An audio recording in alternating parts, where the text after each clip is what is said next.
L'École supérieure d'administration, d'économie, de journalisme et des métiers de l'audiovisuel ESAE offre de nouveaux challenges pour l'année universitaire 2023-2024. Étudiantes et étudiants, parents d'élèves nouveaux bacheliers, ESAE, c'est la garantie d'une formation de qualité à des conditions très avantageuses. À Gbedjromede, à Papa, à Boumekalavi et Parakou, inscrivez-vous en administration générale, administration du travail et de la sécurité sociale, trésor et finances publiques, impôts, diplomatie et relations internationales, journalisme et métiers de l'audiovisuel, gestion des marchés publics, planification et développement local, sciences économiques, sciences juridiques et toutes les filières des sciences de gestion. ESAE vous offre des bourses, demi-bourses et de réductions pour les premières inscriptions dans toutes ces filières. Waouh! En licence 1, 2 et 3 et en master, bénéficiez jusqu'à 50% de réduction sur tous nos sites. N'est-ce pas génial? Infoline. ESAE Gbedjromede, 3e rue à droite en quittant le carrefour Le Jador pour la BIBE Jéricho ou au plus 229 90 93 65 21 98 98 14 00 à Kpakpa au plus 229 52 88 33 33 à Boumekalavi au plus 229 52 88 44 44 Parakou au plus 229 52 46 12 12. ESAE, l'excellence à un an. Page des sports avec vous, Aneldo. Bonjour. Merci d'être là pour la page des sports. Bonjour à vous, Francis Fahami, pour la définition du jour. Merci également d'être là. Aneldo, on démarre par la 22e journée de la Super League Pro qui a livré son verdict. Effectivement, la 22e journée de la Super League professionnelle s'est jouée ce week-end, notamment le samedi sur les différents stades. Les matchs se sont joués la même journée. 8 matchs étaient au programme. Côté résultat, l'AS Cotonou s'est incliné encore une fois, 1 but contre 2 face au Dragon de Louémé. Aïma Football Club a fini avec la parité, 1 but partout face à l'association sportive du port autonome de Cotonou, ASPAC. L'US Cavalier a fait le match nul également, même score avec Espoir de Savalou, 1 but partout. Coton Football Club s'est imposé 2 buts à 0 face à la jeunesse sportive de Pobeb. Dadje Football Club a été victorieux, 1 but à 0 également face à Bani Gansé. Tamissa Football Club, 2 buts à 1 au terme de sa rencontre face aux Lotto Boys au stade Omnisport de Ndali. Sobemap s'est incliné 0 but contre 1 face aux Requins de l'Atlantique. L'AS Takouné et Dynamo Daboumé se sont séparés sur le score nul de 1 but partout.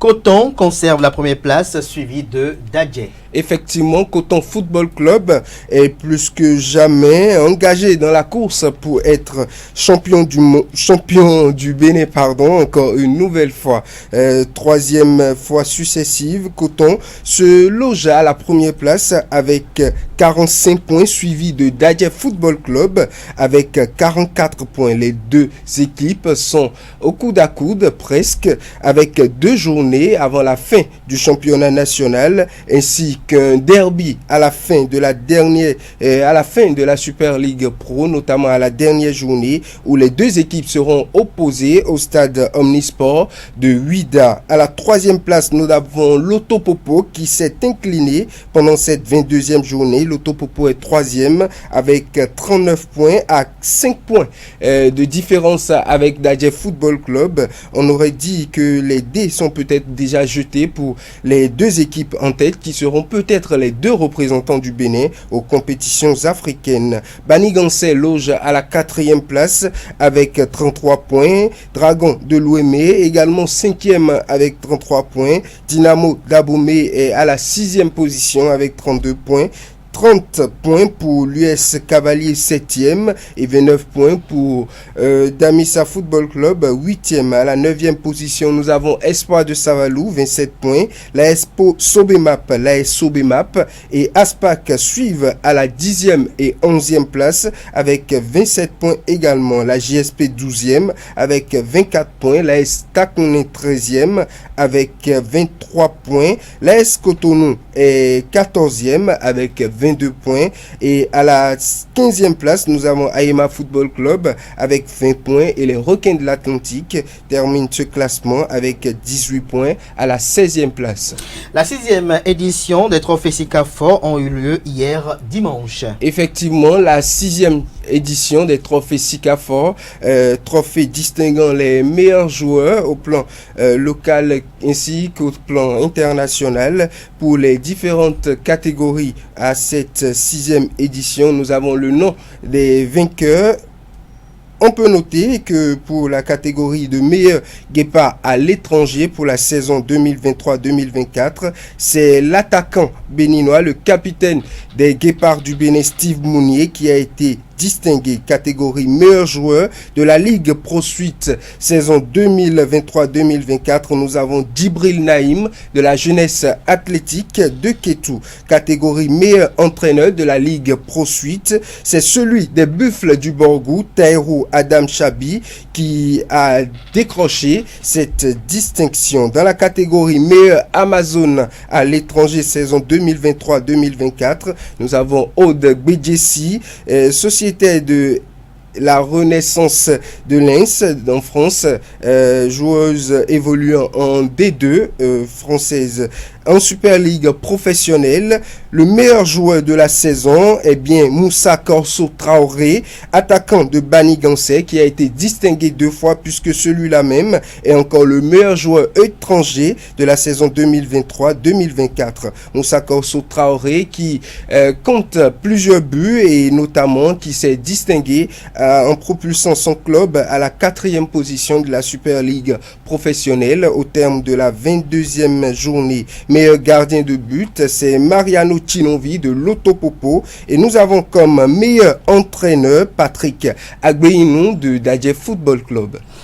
Et pour finir, un partenariat entre Nantes Handball Club et la Fédération béninoise de handball. Effectivement, le partenariat entre Nantes HBC, Nantes Handball Club et la Fédération béninoise de handball a franchi une nouvelle étape décisive. Après plusieurs collaborations fructueuses, les deux parties ont officiellement signé un protocole d'accord de coopération le jeudi 13 juin 2024 au cabinet du ministre des Sports. Ce protocole prévoit la création d'une académie de handball à Cotonou, copilotée par Nantes HBC ainsi que la Fédération béninoise de handball, avec l'objectif de valoriser et de favoriser le développement du handball au Bénin ainsi que d'accélérer la formation sportive des jeunes joueurs et joueuses. Ce partenariat vise également à renforcer les échanges sportifs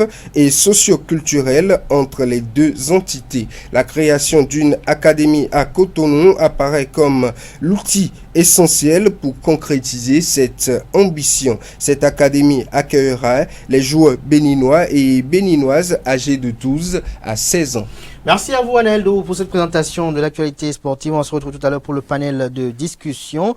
Mais avant, vous restez avec moi. On va suivre à présent la définition du jour avec Francis Farami.